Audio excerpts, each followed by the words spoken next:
Today is a new day. Bonjour à tous, j'espère que vous avez passé un bon week-end. Ben voilà, on est lundi, donc on entame notre deuxième semaine de confinement. La séance du jour pour aujourd'hui, ça va être un EMOM. Je vous explique ça tout de suite. Alors, vous avez commencé la séance comme d'habitude avec l'échauffement articulaire et les étirements. Je ne reviens pas là-dessus. Ceux qui nous rejoignent que maintenant, regardez les premières vidéos. Sur la première notamment, je vous explique l'échauffement généralisé. Une fois que ça c'est fait, donc comme d'habitude, 3-4 minutes à peu près, on va passer maintenant à l'échauffement spécifique. Premier mouvement, jumping jack ou man cross. Bras, jambes, écart. Ça, on en fera 20. But du jeu, avoir les mains bien au-dessus de la tête pour échauffer les épaules. Et en bas, pas de phase d'amortissement. D'accord? On reste bien sur la plante du pied et on rebondit. But du jeu, on écarte les bras et les jambes en même temps et on resserre. Et on les enchaîne. Jumping jack. 20. Deuxième mouvement. Cross, lunge. Donc c'est des fentes croisées et en plus on va les faire vers l'arrière. Je vous montre, la jambe droite, elle vient ici sur le côté. Et je reviens. Je fais la même chose de l'autre côté. Et je reviens. Je reste le buste bien droit. Je pose le genou au sol. Ça, on en fait 10 en alterné. D'accord? Donc 1, 2 et ainsi de suite jusqu'à 10. Troisième exercice, inchworm, la chenille. Et on va faire inchworm to push-up. Donc on va faire la chenille et une pompe. Je vous montre. On part pied, largeur des hanches. Je vais venir poser les mains au sol et j'avance. Jusqu'à ce que j'ai les épaules au-dessus des mains et que je reste bien gainé. De cette position-là, je fais une pompe. Et je reviens. Et je recommence. Je vous montre la même chose de profil. Les pieds, largeur des hanches. Je descends, je pose les mains. Je fais une pompe. Et je reviens. Bien sûr, on peut faire la même chose sur les genoux pour la pompe. Je vous montre. Ici, je descends. Je ne fais pas tomber mes hanches, mais je pose les genoux. Je fais ma pompe. Je me remets sur les pieds. Et je reviens. Ça, on en fait 5 en tout. Donc, je récapitule pour l'échauffement spécifique. Donc, vous faites 20 man cross. Ensuite, vous me faites 10 cross back lunges. Donc, les fentes en arrière et croisées. Et vous me faites 5 inchworm to push-up. Donc, la chenille avec la pompe. Comme d'habitude, là, vous me faites 3 tours pour faire monter le cardio. Ensuite, on prend 2-3 minutes de récup et on attaque la séance, donc les mômes, que je vous explique tout de suite. Alors, comme d'habitude, d'abord je vous montre les mouvements et après je vous explique comment on les organise. Aujourd'hui, on va faire un couplet, c'est-à-dire qu'il va y avoir 2 mouvements. Le premier mouvement, c'est un thruster. Un thruster, c'est quoi? C'est un squat, donc vous avez déjà vu, suivi d'un press. Ok? Donc on va reprendre notre charge, notre sac à dos par exemple. D'accord? Je le prends devant moi, pied, largeur des épaules, je fais un squat, donc les fesses dans les talons, j'ouvre les genoux et je reste bien droit. Quand je me relève, je pousse l'objet au-dessus de la tête. Donc l'objet il va être un peu plus ou moins encombrant, donc on va être pas complètement à la verticale, on va pousser légèrement en diagonale, mais on essaye de le garder le maximum dans l'axe et pas le mettre trop vers l'avant. Donc on évite ça. D'accord? On essaye de l'emmener au maximum au-dessus de la tête. Donc ça, c'est une rep. Squat et un press.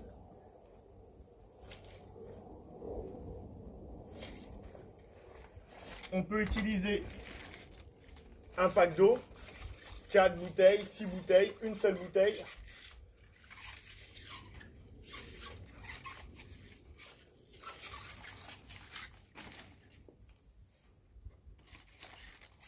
Je vous montre le profil.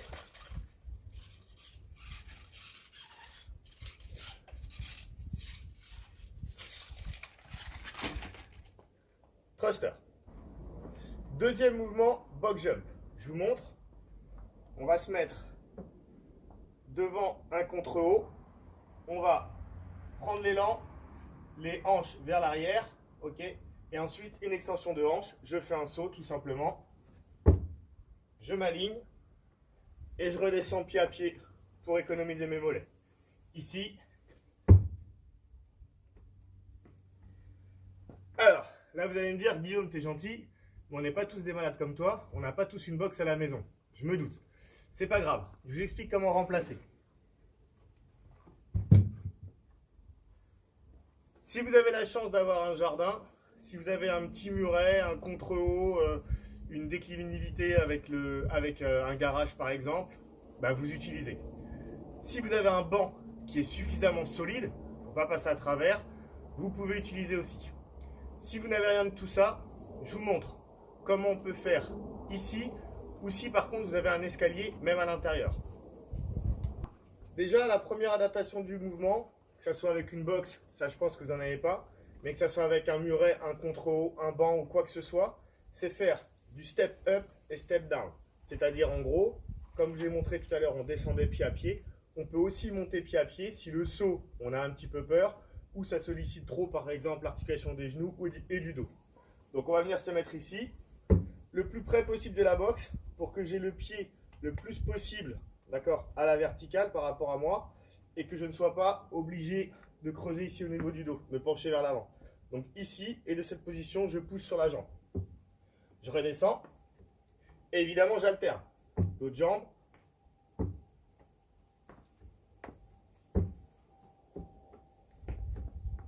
J'oublie pas de m'aligner complètement en haut. Donc ça, c'est l'adaptation déjà, quel que soit votre contre-haut. Autre adaptation possible, si on ne veut pas faire les sauts, mais qu'on veut quand même un petit peu plus solliciter les cuisses au niveau musculaire, on utilise le sac à dos des thrusters, on se le met dans le dos, d'accord, et on fait la même chose.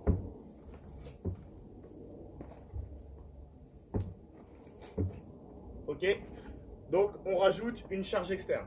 Je vous montre comment on le peut faire, évidemment aussi dans un escalier. Alors, avec ou sans charge, ok, on utilise, si on a un escalier, la deuxième marche et on fait exactement la même chose, un step up et un step down. Ici. Et j'alterne.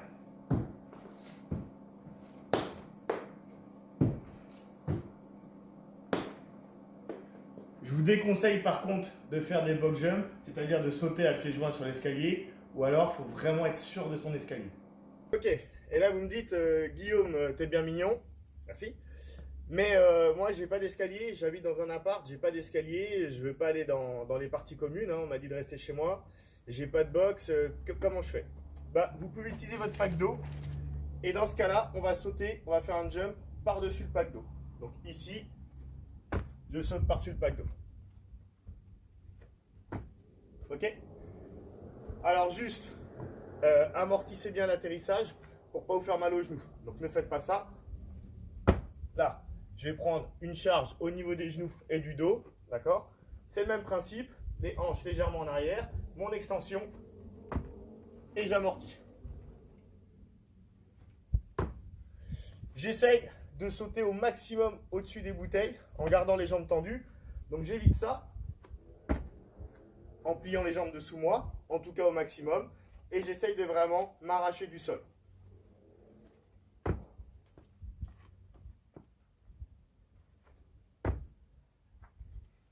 Voilà. Et ouais, par contre, désolé, tant pis pour les voisins du dessous. Faites-le en chaussettes. Alors, voici, donc c'était les deux mouvements. Le premier, le thruster. Le deuxième, box jump, ou saut par-dessus les bouteilles, ou step up, charger, lesté, je veux dire, ou pas lesté. Donc ça, c'est les deux mouvements. Je vous ai dit, on va en faire un EMOM. Alors, EMOM, c'est l'acronyme pour Every Minute on the Minute. Vous verrez sur l'application, là sur le timer, il y a marqué EMOM. C'est-à-dire qu'on va faire un certain nombre de répétitions chaque minute. Donc le beeper, il va sonner toutes les minutes. Ok. Vous avez un certain nombre de répétitions à faire dans la minute. Lorsque vous avez fini votre nombre de répétitions donné, le temps qui reste de la minute, c'est du temps de récup. Par exemple, s'il m'a fallu 45 secondes pour faire le nombre de mouvements demandés, ok, ben il me reste 15 secondes de récupération. Et on va alterner les deux mouvements à chaque minute. Donc il y a une minute, vous allez faire des thrusters. Le temps qui reste, c'est de la récup. Quand ça sonne, vous repartez sur la deuxième minute, ok. Et sur la deuxième minute, on fait les box jumps. Même chose. quand j'ai fini mon nombre de reps, eh ben c'est de la récup. Comme vous suivez bien, vous êtes en train de vous demander, ouais, mais quel nombre de répétitions je fais pour chaque exercice à la minute? C'est simple. Sur le premier intervalle, quand vous allez faire les thrusters, c'est le seul moment où il va falloir regarder le chrono. Vous faites vos thrusters à votre rythme. Pas la peine d'aller trop vite, ok? Et vous allez faire ça pendant 30 secondes. Vous comptez votre nombre de reps. Quand le chrono arrive à 30 secondes, vous vous arrêtez. Donc il vous restera forcément 30 secondes de récupération. Je dis n'importe quoi, vous avez fait 7 reps pendant les 30 secondes, vous en avez fait 10, vous en avez fait 12, vous en avez fait 14. Ce chiffre, ça sera le chiffre que vous allez garder pour après toute la suite de la séance. Donc si j'ai fait 14 thrusters en 30 secondes, ok, sur le premier intervalle, deuxième intervalle, je fais pareil pour les box jump. Je compte combien je fais de box jump en 30 secondes. J'en fais 8, ok. Et bien moi maintenant, je vais faire à chaque minute, je dois faire mes 14 thrusters quand c'est la minute des thrusters. Et quand c'est la minute des box jump, je dois en faire 8. Bien évidemment, avec la fatigue, après, vous mettrez peut-être plus que 30 secondes. Peut-être que, vous allez voir, on va faire ça pendant 14 minutes. Donc 7 tours de thruster, ça va faire, et 7 tours de box jump en alternance. Les premières minutes, donc vous avez votre nombre de reps, d'accord, 14 et 8. La deuxième minute, peut-être que pour faire mes 14 thrusters, il me faudra 35 secondes. D'accord?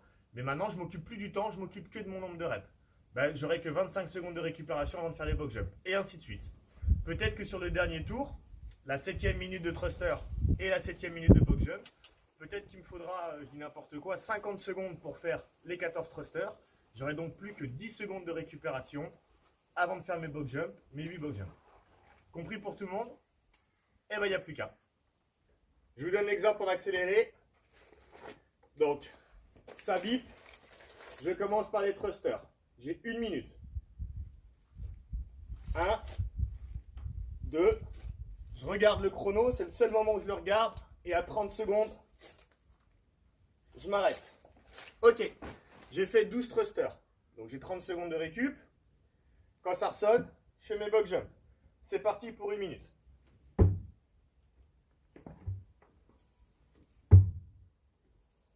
Je regarde le chrono, 30 secondes. Ok, j'en ai fait 7. Donc maintenant, j'ai donc 30 secondes de récup. Quand ça repart sur les thrusters, je fais mes 12 thrusters. Je ne m'occupe plus du temps. Ok, quel que soit le temps que ça me prenne, il faut que je fasse mes 12 thrusters. La minute d'après, il faut que je fasse mes 7 box jump, quel que soit le temps que ça me prenne. Tout le temps qui me reste sur les minutes pour chaque exercice, c'est de la récup. Normalement, évidemment, vous en aurez de moins en moins. C'est logique. Donc voici la séance répertoriée. Un EMOM de 14 minutes. Toutes les minutes impaires, on fait des thrusters. Toutes les minutes paires, on fait des box jump ou toutes les adaptations que je vous ai montrées, le step up, les stés ou non. Pour savoir combien on va te faire de reps dans chaque minute, d'accord, sur chaque EMOM, c'est le premier tour. On compte son nombre de répétitions sur les 30 premières secondes. Et ensuite, ce chiffre, eh ben, on le continue sur les donc 12 minutes qui vont rester de l'EMOM. Ok? Bonne journée à tous et je vous dis à demain.